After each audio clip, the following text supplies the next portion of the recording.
අක්කේ gate එක ඇරලානේ. ඒක තමයි මම බැලුවා මේ ගෙදර කවුරු නැති කියලා. මේ අක්කේ මේ කොස්සෝගයක් ගෙනාවා. හොඳට දන්නේ නැහැ ඉතින්. වැඩිපුර හම්බුණානේ. ඉතින් මං හිතුවා ඔයාටත් ගේන්න. ඕ දැන් ගේත් හදනවා ටිකක් නේ. හොඳයි. අනේ හොඳයි ඉතින් නේද? ඒක තමයි. වාහනයක් ගත්තද? ඒක තමයි මම බැලුවේ මේ කාගේ හරි කවුරු හරි ඇවිල්ලා දන්නේ නැහැ කියලා. ගත්තා නේද? අනේ හොඳයි ෂෝක් නේද? රතු පාටට. අලුතින්මද බෑන් නේද? Second hand. අනේ ඉතින් නේද වටිනවා ඉතින්. ඒක තමයි හැමදාම ඉතින් ওই බයික් එක යන්නේ නේ යකි. අනේ හොඳයි. ෂෝක් නේද? මම පොඩ්ඩක් බලන්නද? අනේ ඉතින් අපිත් ඉතින් ඔව් මම මහත්තයාට කිව්වා ගමු කියලා. කොහෙද අක්කේ ඉතින් මේ පිටිපස්සේ තියෙනවනේ ගේ කෑල්ල හදා ගන්න.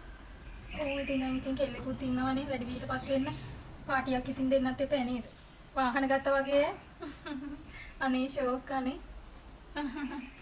අනේ හරි ලස්සනයි කියලා. අර මොකක්ද කියලා වයින් එකක් වගේ තියෙන්නේ? ඇන්ටනාවක් නේ. රේඩියෝ ඇන්ටනාව. මේකේ පුළුවන් 7-8 දෙනෙක් යන්න නේද? නැද්ද? ඔව් ඉතින් චූටි එකක් ඉතින් මතේ නේද? ඔය ලොකුවට ඉතින් නේද? මොකටද ඉතින්? ඒක තමයි ඉතින්. ඔය ලොකු පවුල් ඉන්නවනම් කමන්නේ ඉතින් පොඩි එකක් මතේ නේද?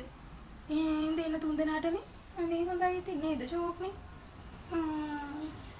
අර යට අර පිටිපස්සේ රෝදේ බහලු. නෑ හැටිනේ. අනේ ෂෝක් අනේ. හරි ආසයි ඉතින් අර එක. අනේ ෂෝක්. නෑ මම්මි බෑ. කටු තුනටද ගහන් ඉන්නේ? හොඳයි. තුන හොඳයි. තුන හැබැයි ඔත්තේ නේ අක්කේ. 4කට ගැහුවා නම් හරි. අනේ හොඳයි මහත්තයාට කියන්න. මම හොඳයි කිව්වා කියලා. ෂෝක් අනේ. හරි ලස්සනයි. මේ බල්ලෙක් නැගලා තමයි. ඒක තමයි මේ බල්ලෙක් හරි පූසෙක් හරි නැග. මේ ඌණක් වේනවා. අනේ ආසනාවන්තයි ඉතින් අයියනේ ඉතින් හොඳයි. හරි අක්කේ එහෙනම් ඔයාලට වැඩ ඇතිනේ ගේ හදනවනේ නේද? මං එහෙනම් ගිහින් එන්න. අනේ හොඳයි ෂෝක් කොනේ. හරි සතුටුයි අපිට.